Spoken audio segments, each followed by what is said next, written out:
It is normally assumed that football transfers are all about the desires of a moving player. Unfortunately, this isn't always the case, from financial troubles to things happening behind the scenes. In this video, we'll be taking a look at 10 players who are forced out of their club in the transfer window. If you're going to enjoy the video, don't forget to hit that like button and subscribe so you never miss a moment.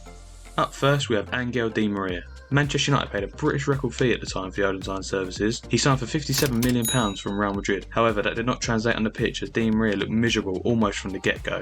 A few promising performances at the start of the season became fleeting memories as he only spent 1 year in England and only found the back of the net 4 times. Shortly after it was revealed he was a Manchester United player, Angel Di Maria's farewell letter to Real Madrid was published by Spanish sports newspaper Marca. In the letter, the Argentine forward explains that he did not want to leave the Bernabeu and appears to launch a few parting shots at the club's directors. Same can't be said for his stay at Man United, as he was more than happy to depart a cold, rainy Manchester. The winger moved to PSG the following summer.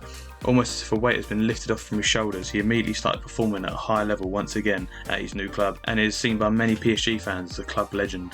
Up next we have Sandro Tonali. Tonali's move from Newcastle has raised this topic of conversation, with the Italian looking less than happy at his new club. Reports have emerged that the midfielder broke down in tears once he learned he was moving from AC Milan, a team he supported as a child. Needing to raise funds and unable to turn down the offer, Milan parted ways with their star player. Footage has emerged online of Tonali taking a look at the gym of his new club, where he looks less than impressed. Only time will tell if Tonali really wants to be on Tyneside, with the 23-year-old putting pen to paper on a deal lasting until 2028. The Italian needs to hit the ground running as Newcastle splashed £60 million on the midfielder. Will Tonali be a success? Let us know in the comments down below. Up next we have Yaya Toure. It almost seemed personal between Toure and Pep Guardiola, as the Spaniard sold him on 2 different occasions. First at Barcelona, he used him as a defender, but he couldn't see any use in the midfield role. He went on to conquer at Manchester City. Selling the Ivorian to City was a move that made sense for all parties involved, and really kick-started Toure's success in the engine room, as he went on to win 3 Premier Leagues, 3 League Cups and 1 FA Cup. He probably never expected to cross paths with Guardiola once more at the English club. The pair worked together for 2 years at City, but it never felt like something that would last. But that is exactly what happened, and once again Toure was moved along. Up next we have David De Gea. The final player left to have won a Premier League title at Manchester United, De Gea looks set to extend his 12-year stay at the club after the Spaniard was seen as one of the best goalkeepers to play for Manchester United. His contract was set to expire, although fresh terms had been offered to him and he reportedly verbally agreed to the deal. According to The Athletic, the club decided to go back on their offer and not grant the goalkeeper a new contract. Even after a good season that saw him win the Golden Glove award, Erik ten Hag decided to go in a new direction with a new goalkeeper set to be signed, with the Red Devils consistently linked with Inter Milan's goalkeeper Andre Onana. Up next we have Mesut Ozil. This is a bizarre case in the fact that Ozil has actually been forced out of 2 different clubs, once at Real Madrid and the other at Arsenal. When asked about his departure from the Spanish Giants to join Arsenal, Ozil revealed he was very sad to leave Real Madrid and cried on his way to the airport. However, he had a very successful time at Arsenal, scoring 44 goals and assisting 79 times. He helped the Gunners to win 4 FA Cups and 2 Community Shields at the time. He was seen as a legend at the club by many fans, mostly for his playmaking abilities and experience he brings to the side. Unfortunately, it took a dark turn as the club appointed Mikel Arteta as their new head coach. Ozil was benched by Arteta and struggled to find his way back into the side, and after comments he made towards the Chinese government on the treatment of Muslims in China, he was seemingly forced out of the club. He then went on to sign for Fenerbahce and then Istanbul Başakşehir before retiring on March 22nd, 2023.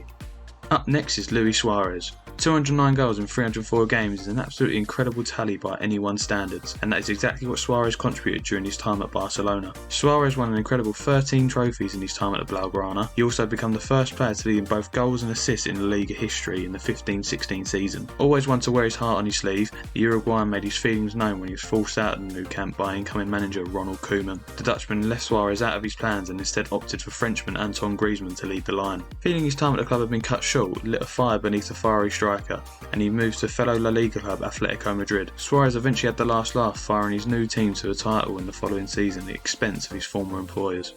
Up next is Joe Hart.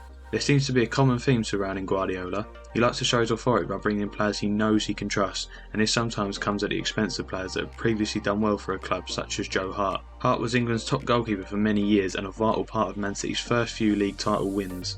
A brilliant shot stopper and a leader in the dressing room, Hart was not even given a chance once the Spanish boss took over. Claudio Bravo was earmarked to take over the number 1 shirt, which then forced Hart out of the club with a loan move to Serie A club Torino for the 16-17 season. The Chilean international proved to be the wrong choice as he struggled during his time in the Premier League. Damaged confidence through this situation has appeared to impact Hart for the rest of his career, with failed moves with West Ham and Burnley. Now he has found a settled home at Celtic, where fans have nothing but praise towards the 36-year-old. Up next is Iker Casillas. Legendary goalkeeper Casillas served Real Madrid admirably for the majority of his long and successful career, winning league titles and Champions Leagues during his tenure, and the way he left the club was not befitting of his legacy. The manager at the time, Carlo Ancelotti, had lost faith in Casillas and had dropped him from league matches in 2015. The Spaniard's goalkeeper's parents had come out and said that Florentino Perez was the driving force in behind getting Casillas out of the club, with Iker breaking down in his farewell press conference after saying he would love to have retired at the club. He went on to represent Porto for the remainder of his career and even suffered a health scare before retiring on the 4th of August 2020.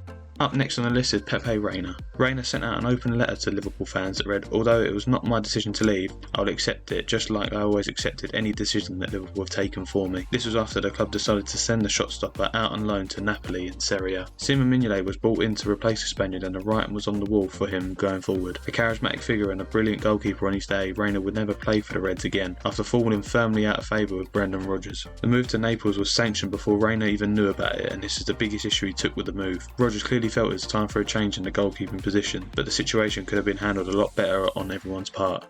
Last but not least, it's Leo Messi. Simply put, Messi left Barcelona because the club did not have enough wage budget left to offer him a new contract. Under La Liga rules, clubs can only spend a certain amount of their revenue on signing players and paying salaries, and the Barcelona revenue had dropped significantly as a result of the global pandemic. What's more, they hadn't exactly been financially responsible on the transfer market in recent times, spending enormous amounts of money on players and offering huge wages to both new and existing squad members. This therefore forced Messi out of the club, with the Argentine saying, "I'd never had imagined myself leaving Barcelona." He then completed a free transfer to PSG, where he played for 2 seasons and now has recently completed a move to David Beckham's Inter Miami. That is that for that video, guys. Is there anyone we missed out on this list? Let us know in the comments down below. Don't forget to hit that like button and subscribe to the channel so you never miss a moment, and we'll catch you in the next one. Peace.